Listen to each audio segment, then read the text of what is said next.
বাংলাদেশের সাধারণ মানুষ যদি জামাতকে ক্ষমা না করে, আমার মনে হয় আল্লাহ ক্ষমা করবেন না।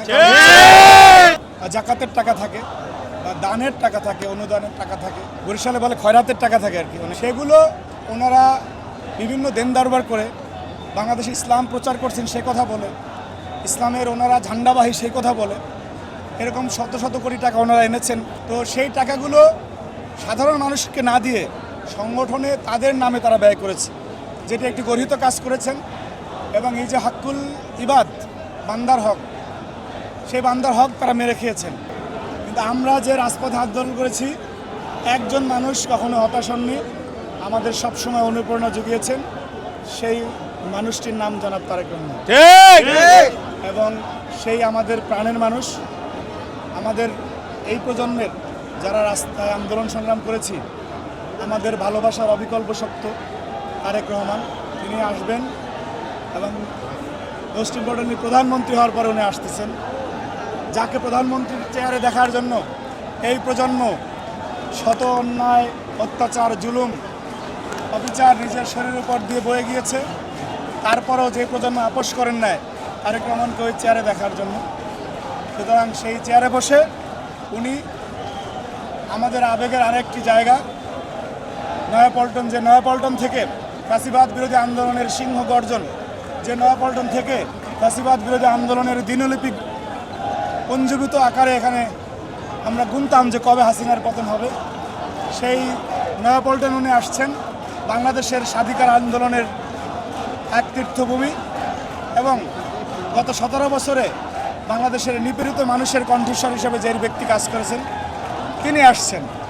এই স্থান এবং ব্যক্তির অনবদ্য যুগলে এই জায়গাটি আজকে আনন্দের বাঁধ ভাঙা উল্লাসে পরিণত হয়েছে। সুতরাং আপনি আওয়াজেই বুঝতে পারছেন যে আমরা কতটা আনন্দিত।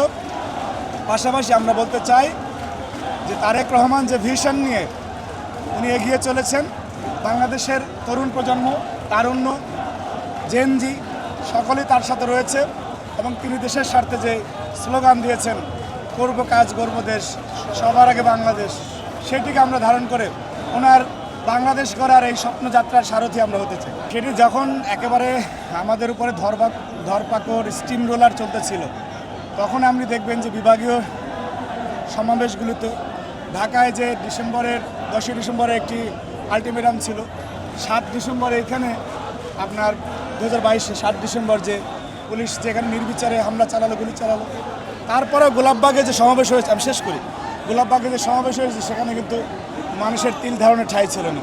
সুতরাং আমাদের যুবদলের নেতা যেটি বলেছেন সেটি আমার মনে হয় যথার্থই বলেছেন। কারণ আপনি বিএনপি গণমানুষের দল, সেটি প্রতিকূল পরিবেশে থাকলেও বিএনপির ডাকে, খালেদা জিয়ার ডাকে, তারেক রহমানের ডাকে এদেশের মানুষ, লক্ষ লক্ষ মানুষ ঢাকায় জমায়েত হয়েছে এবং অনুকূল পরিবেশেও এর চেয়ে ব্যতিক্রম হবে না, বরং আরও বেশি হবে। এবং উনি যথার্থই বলেছেন যে বিশেষ করে মুসলিম দেশগুলোতে যে জাকাতের টাকা থাকে বা দানের টাকা থাকে, অনুদানের টাকা থাকে, বরিশালে বলে খয়রাতের টাকা থাকে আর কি, অনেক টাকা, সেগুলো ওনারা বিভিন্ন দেন দরবার করে বাংলাদেশে ইসলাম প্রচার করছেন সে কথা বলে, ইসলামের ওনারা ঝান্ডাবাহী সেই কথা বলে, এরকম শত শত কোটি টাকা ওনারা এনেছেন বলে আমরা অসমর্থিত সূত্রে জানি। তো সেই টাকাগুলো সাধারণ মানুষকে না দিয়ে সংগঠনে তাদের নামে তারা ব্যয় করেছে, যেটা একটি গর্হিত কাজ করেছেন।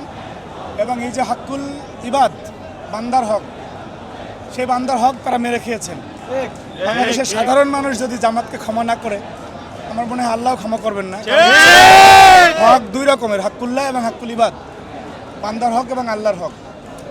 জামাত বাংলাদেশের মানুষের বান্দার হক নষ্ট করেছে এবং সেই টাকাটা তারা ওয়েলফেয়ার পলিটিক্সের নামে শিক্ষার্থীদেরকে কেনার জন্য বা ভোট কেনার জন্য ব্যবহার করেছেন। আমি শিক্ষার্থীদেরকে অসম্মান করে কথা বলবো না, তবে মানুষ কিছু পেলে অনেক সময় একটা কথা আছে না যে পেটে খেলে পিঠে সয়, সেরকম একটা পরিস্থিতি হয়েছে।